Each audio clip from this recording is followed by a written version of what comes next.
Welcome, everybody, to What Do You Do with a BA in Theater, presented by Dallas Summer Musical's Education and Community Partnerships Department. My name is Seth Johnson, and I'll be your host for this series. We have a super awesome guest today. Ashley, do you want to introduce yourself? Sure. Hi, my name is Ashley H. Weiss. I am an artistic director of Imprint Theatreworks here in Dallas, and then I'm also a certified intimacy director and a fight director, and I work kind of regionally across the U.S. in both of those fields, as well as directing quite a bit here in Dallas. Yeah. Ashley, your career is just phenomenal. How did you go about being where you are today, career-wise? I mean, where did you start off in college, and how did that kind of influence your career path? Oh my gosh. Well, thank you. I'm going to mute my computer there. Thank you for saying that. My mantra as an artist and as a professional has always been never stop training.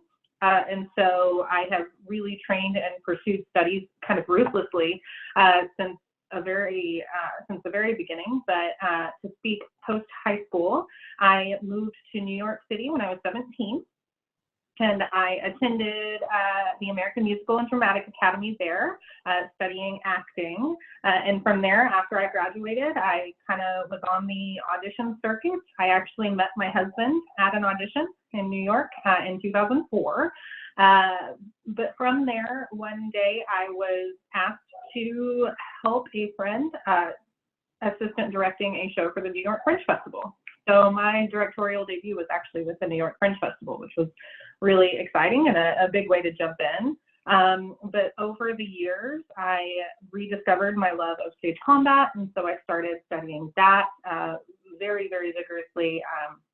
I have recommended certifications in all 8 weapons offered by the Society of American Fight Directors, and I began fight directing in 2010 and really, really, truly love getting to tell stories with the human body through fight directing. And my directing, I slowly but surely began intimacy directing quite frequently. And I got involved with the organization Intimacy Directors International, studied with them, and was invited up to Connecticut to the Eugene O'Neill Theater Center a little bit ago. And from there, I got certified with them. I'm the only certified intimacy director in North Texas, so that's been a huge, huge blessing and a huge honor to get to bring the work into the DFW area. So I've been working professionally for 15 years now. I began really studying deeply about 17 years ago, and so over the years, I have really been very fortunate to be given a lot of wonderful opportunities, but those opportunities came from a place of training and studying, and I am very, very big on that. I love that. I always say, like, you never stop learning. And you learn something new every day. And I mean, just looking at your career, you can obviously tell that is very much instilled in you. I am very interested in talking a little bit more about intimacy directing, especially since that topic is kind of foreign to a lot of high school students. But it's something that, as you pursue theater professionally, should be at the foundation kind of your training.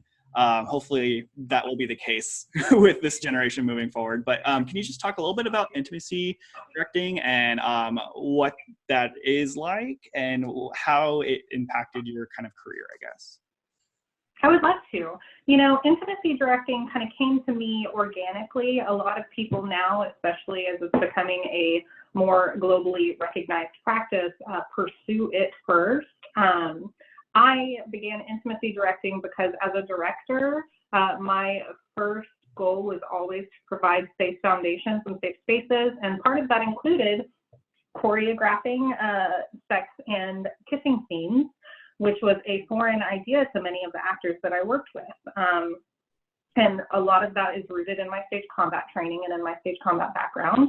I usually say when I'm teaching intimacy that it's bonkers to me that we choreograph every element of the theater going experience with the exception of the most vulnerable thing we can do on stage. So more and more actors would thank me after working with me on intimate scenes, and then slowly but surely other directors would call me and say, hey, we're working with these actors. They wanted you to come take a look at a scene. And it would always be a sex scene, or I'd be fight directing a show and they'd be like, oh, well, we also have this scene. Can you take a look at it? And it really began to develop from there. I also have, like I said earlier, studied foundational safe spaces, power dynamics, mental health, emotional readiness and response for many, many years. It's very much a part of my artistic thesis. And so through those two things, more and more I got invited to do intimacy and discovered a great passion for the work and being able to provide the work. So intimacy direction, for those of you who are not familiar with it, there's two sides to the coin. One side is that I'm an advocate and I am the person in the room that is ready to speak for the actors should anything ever become dangerous. The tagline for Intimacy Directors International was providing safe spaces for dangerous work, and I really love that. From that comes extreme study in power dynamics, in mental health first aid, in nudity and simulated sex performance laws, in addition to conflict resolution, diversity and inclusion, all sorts of different things, as well as a deep understanding of union laws and regulations. The other side of the coin is storytelling. So I get to help shape and choreograph some really, really beautiful intimate scenes. And I really love getting to provide that extended look into storytelling. Yeah. That's awesome. I've had the amazing opportunity to work with you on a couple of those shows back when I was a stage manager. And it's just always incredible seeing the process from the very beginning up to the final product on stage in front of an audience. And just the amount of trust and just safety that you bring to a room is something that I think is needed in all shows. Yeah, so I love all of that. Fight directing and fight choreography, super fun. Also very, very in line with safety. Can you talk about that? Like, I guess what your favorite parts of fight directing are, and something like we should know as people who are starting to pursue theater and might encounter fight directing in college or in the post-college world. Mm-hmm. Well, I adore fight directing. Directing will always be my first love, but fight directing is a great, great passion of mine. And really, at the end of the day, I am just an artist who loves to tell stories with the human body. So even when I direct a show, my shows are highly physical. But fight directing, things that I love about it, telling stories in a unique way, fooling the audience. I always try, when I teach fight directing, I say that you should have 3 goals, that it should be repeatable, that it should be true to the text, and that it should be visually dynamic. So I like really, really exciting, vivid fight scenes and scenes of conflict, but emphasis on the repeatable, because inherent to something being repeatable is it being safe. So I really, really enjoy getting to do that. I really enjoy the study of all of the weapon disciplines and the history behind all of it, as well as the opportunity, because no two people move the same, and as such, no people will defend the same. And so every time I get a new fight scene, I see it as an opportunity for brand new storytelling. And that's a really fulfilling part of my artistic experience. That said, for those of you who are interested in fight directing, know that there is extreme skill and intensive study involved in it. It is very, very, very easy to take a fight class and then decide to be a fight director. And I've seen people go through and make that mistake in the past. I've been studying stage combat for 17 years.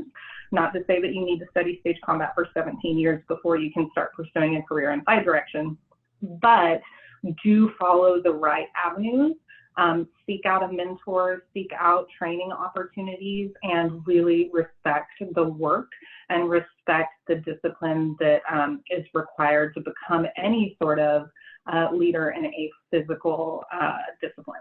Yeah. So as you go about expanding your training and your knowledge, how do you go about you personally finding that sort of mentor or training facilities to go and attend? There are a lot of different opportunities specifically for fight direction. I recommend finding a mentor in any discipline, and not just one mentor. Really, truly seek out opportunities to learn and network and grow with professionals across your field. Some of the resources for fight direction, a great one is the Society of American Fight Directors. That's SAFD.org. I'm an advanced actor combatant within them, but there are regional workshops all over the country that happen regularly. There are many training opportunities, and through those you will meet your network and you will find your tribe. I am the president of an organization here in Dallas called SC Dallas. I founded it in 2012.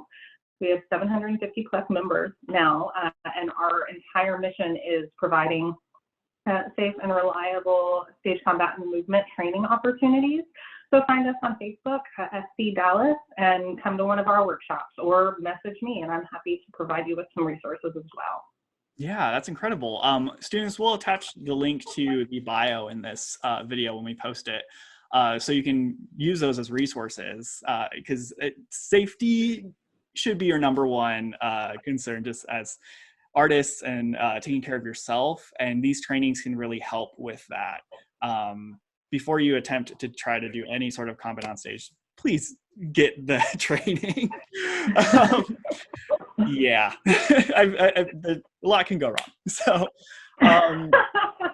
yeah, actually, so outside of the theater world, have you had to have any jobs that were non-theater related to support your career, or things to kind of get you along the way?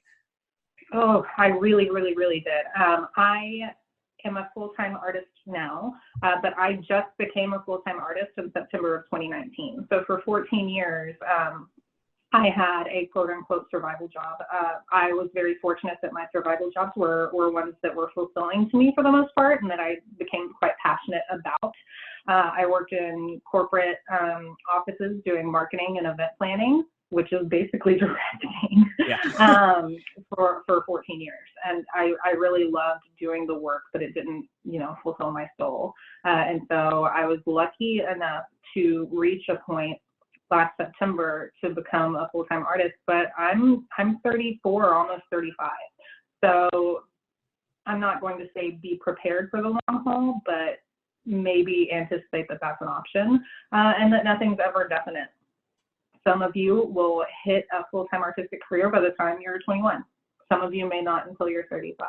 But each story is glorious in its own unique way. And I think for me personally,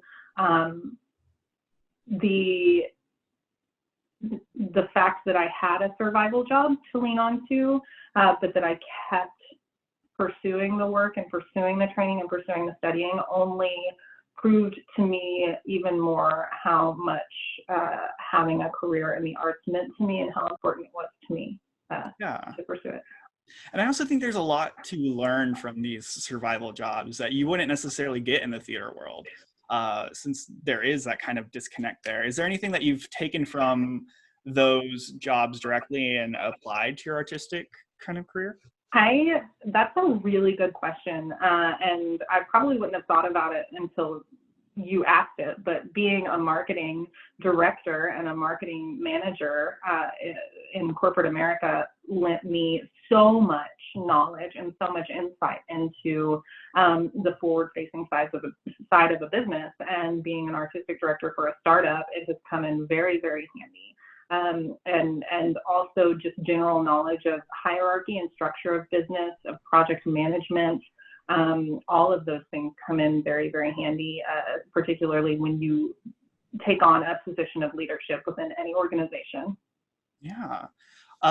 And so the last thing I want to touch on briefly is your work with Imprint Theatreworks. Talk about that creation and the empire that you've now built. I mean, it's pretty incredible. Oh my gosh, thank you. Imprint Theatreworks is my dream personified. It has been a hugely fulfilling, extensive labor of love and effort and risk. I founded Imprint Theatreworks with two people, Joe Messina and Jesse Wallace. In 2014, we began talking about it. We had our first season in 2018. So a lot of prep went into it, and a whole lot of life actually got in the way in between our founding and our launch as well. Imprint is based on the idea that no one in the room is more important than anyone else. We are heavily focused on ensemble and on collaboration and on encouraging safe spaces for risk. And trying to tell stories in dynamic and unique ways. We're also very, very focused on community, uniting and engaging the community and providing platforms and accessibility to people who don't necessarily have that all the time. So through that, we're currently in our third season, which is on pause due to COVID. But there are a few things in my career that I can say are as important to me and as fulfilling to me and personal to me as Imprint Theatreworks. It truly is a dream, and it takes a lot of work and a lot of just, I don't want to say bravery because I'm terrified all the time, but a lot of pursuit and a lot of focus. And it's hard, but it's also been really, really amazing. And I'm incredibly proud of the work that we've done so far and the work we're yet to do. I would call that bravery. I think pursuing something even though you're afraid and knowing that the risk is worth it, I think that makes you a very brave person, and it has paid off immensely. I think anyone who wants to create their own work and create something like that should definitely look up to what you've done with Imprint, because it takes that hard work and it takes that dedication to the craft to make something that's sustainable, which is ultimately, I think, the goal of anyone who tries to create a theater company or a big piece of art like that, is you want it to last. And I think that putting in that work is definitely something that is making Imprint last, and will for a while, Yeah. Thank you. Thanks. So Ashley, before we wrap up, is there a piece of advice that you would want to give high school Ashley, if you can go back in time and kind of just tell her something before she went off into the world? I love this question. I'm actually going to share a piece of advice that was given to high school Ashley. I grew up in a very, very small town in North Texas, and like I said earlier, jetted off to New York City when I was 17, and so I had to find myself real quick. But my theater teacher at the time, her name was Kelly Crane. She's now Kelly Wilson. We were very, very close, and she told me after one of our very last rehearsals together, she said, imagine a blank kitchen counter and a stove. Now think to every experience, every lesson, and every piece of advice that you have gotten in your life and that you will get in your life, and put those out on the counter as if they're ingredients. On your stove, there's a large pot. You get to put the ingredients that resonate and work for you into that pot, and you get to make your own stew. And so whenever I teach people, I tell them, make your own stew. Take what works for you, be open to feedback, be open to suggestions, but understand that there's only one stew in the world that is yours, and it's your job to make it delicious. I love that. That is incredible advice. And as somebody who cooks a lot, it resonates a lot with me. It's so good. Yeah, that's awesome. Well, at this point of the video, we are going to insert a musical guest, and they will go right in here.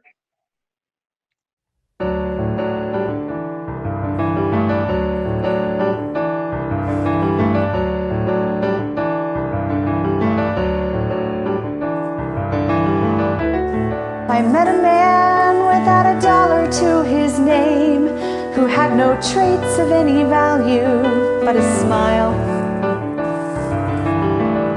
I met a man who had no yearn or claim to fame, who was content to let life pass him for a while. And I was sure that all I ever wanted was a life like the movie stars led.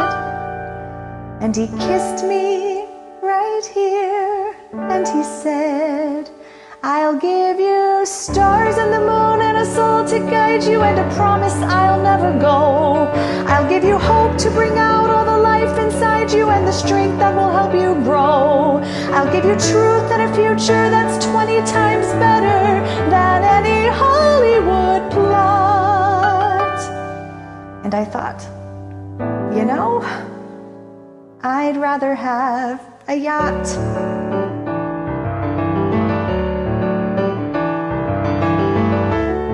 I met a man who lived his life out on the road, who left a wife and kids in Portland on a whim. I met a man whose fire and passion always showed, who asked if I could spare a week to ride with him. But I was sure that all I ever wanted was a life that was scripted and planned. And he said, but you don't understand. I'll give you stars and the moon and the open highway and a river beneath your feet. I'll give you days full of dreams if you travel my way, and a summer you can't repeat. I'll give you nights full of passion, days full adventure, no strings, just warm summer rain. And I thought, you know, I'd rather have champagne.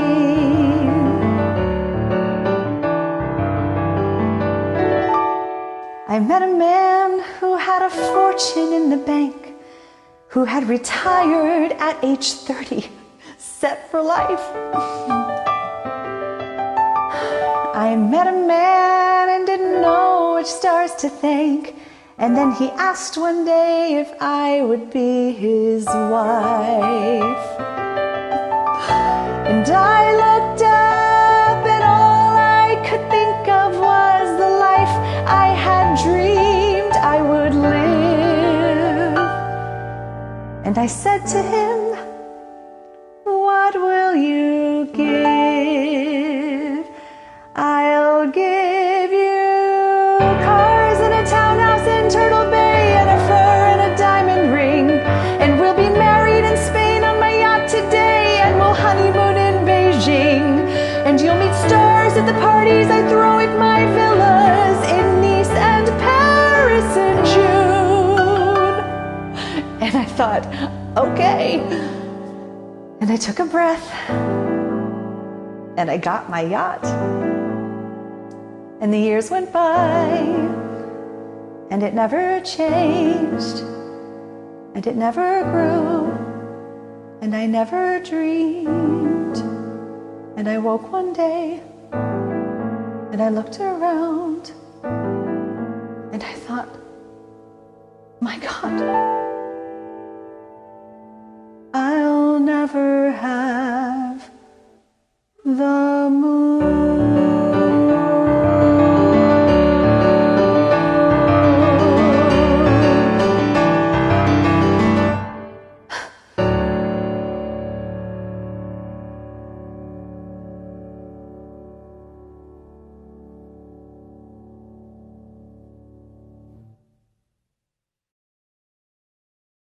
And that was incredible. Thank you so much, musical guest. Thank you again, Ashley, for sharing your time with us.